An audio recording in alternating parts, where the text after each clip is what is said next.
Myths are not stories that are untrue. Rather, they are tales that don't fit neatly into the historical record, which serve as a foundation to a culture.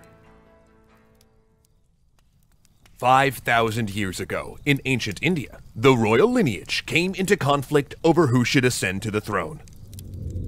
Two sets of cousins, unable to agree on a ruler through peaceful means, the factions go to war. With the battle lines drawn and the armies mustered, it seems impossible to tell which side will win. But the Pandavas have some special help.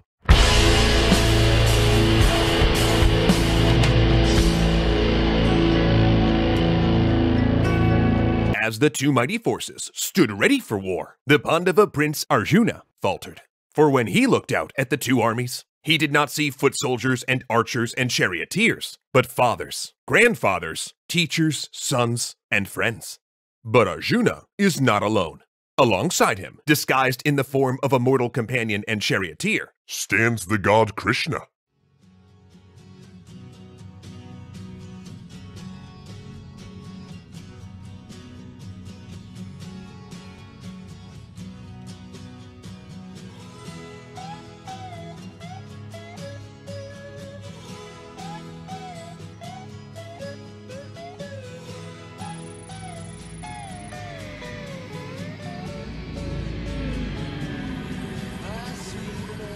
Arjuna tells Krishna there is conflict in his very being. As a prince, he wants nothing more than to fight and win. But as a man, he can't see what good can come from killing his own family. He drops his weapons and weeps. And Krishna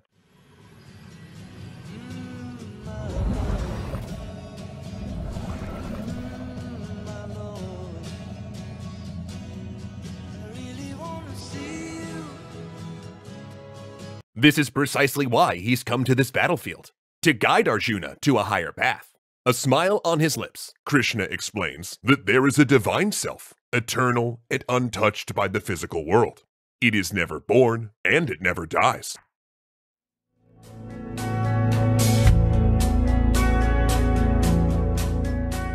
It is not killed when the body is killed.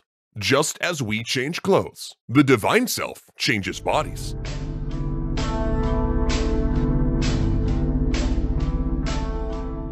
Their true essence cannot be killed.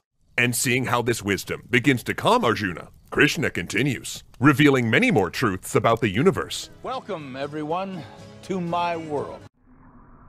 Those who make sacrifices in their life simply to gain pleasures in the afterlife are misguided.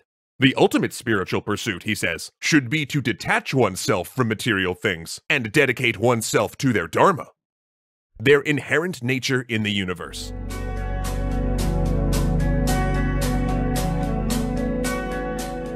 Now at this point, Arjuna, admittedly, is a little overwhelmed and tries to wrap his head around it.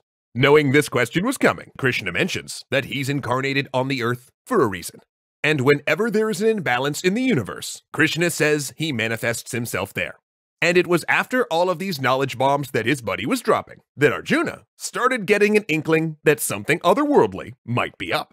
So he boldly asks Krishna who he really is. Krishna responds that his current form is Earth. Wow. You have your own planet? No larger than your Earth. Fire, water, air, and space, as well as mind, intellect, and ego. You know, Humility. earthly mortal things. I like it. But he also has a higher nature, a true cosmic form.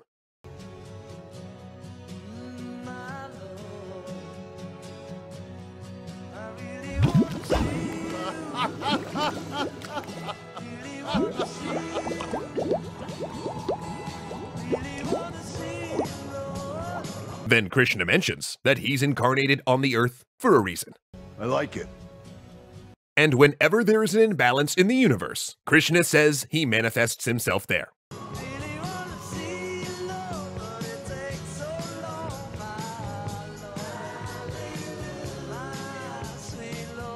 And it was after all of these knowledge bombs that his buddy was dropping that Arjuna started getting an inkling that something otherworldly might be up.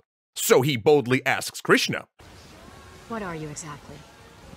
Krishna responds, I'm what's called a celestial. his current form is made of the 5 elements, earth, fire, water, air, and space, as well as mind, intellect, and ego.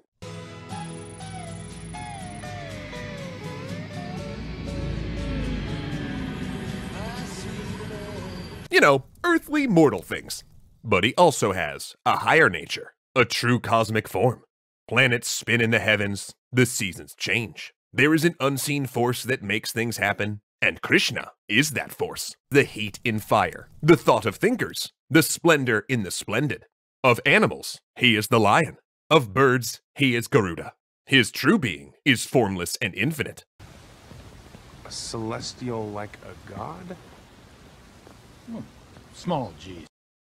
Arjuna's mind, having been so thoroughly blown at this point, then asks Krishna if he can see this true cosmic form. Krishna agrees, but due to the fact that Arjuna's eyes are bound to the physical world, Krishna gives him divine vision so that he can truly see in celestial robes. Krishna had already accomplished everything, and it was simply up to Arjuna to act according to his dharma. On the spot, Arjuna bows and swears fealty to Krishna. Then, due to him missing his human friend, and frankly being terrified of this new form, he requests the return of the visage of the man he knew before.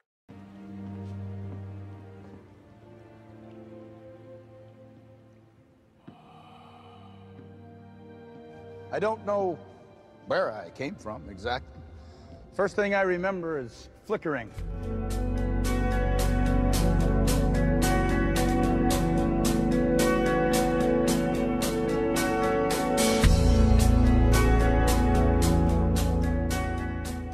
Adrift in the cosmos, utterly and entirely alone. I see. Would you mind going back to your old body? Over millions of years, I learned to control the molecules around me. I grew smarter and stronger. And I continued building from there, layer by layer. The very planet you walk on now. Whoa. Returning to the form of his old gentle self, Krishna then implores Arjuna once more to fight, but also reminds him that ultimately the choice is his alone. I desired meaning. There must be some life out there in the universe besides just me. I created what I imagined biological life to be like, down to the most minute detail. Upon hearing this ultimate mystery, Arjuna feels his fear dispel. Arjuna squares his shoulders, takes a deep breath, and looks deep inside himself. He considers all that he has learned from Krishna, and then looks outward to the resplendent battlefield, the sights and sounds returning to him. Yes, he is a warrior and a prince. This is where he belongs. And so confident in who he was and his role in the universe, Arjuna led his troops into battle with newfound wisdom leading the way and complete faith in his heart. The Bhagavad Gita is a beautiful, complex text that serves as a central scripture for the Hindu faith. And while we couldn't possibly have encapsulated the whole thing in a single episode, we hope that this tale inspired you to go check it out more thoroughly for yourself.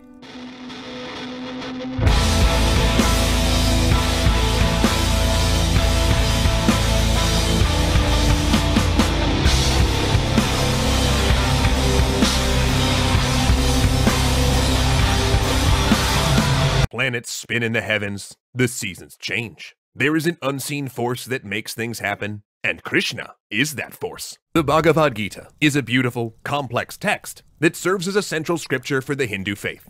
And while we couldn't possibly have encapsulated the whole thing in a single episode, we hope that this tale inspired you to go check it out more thoroughly for yourself.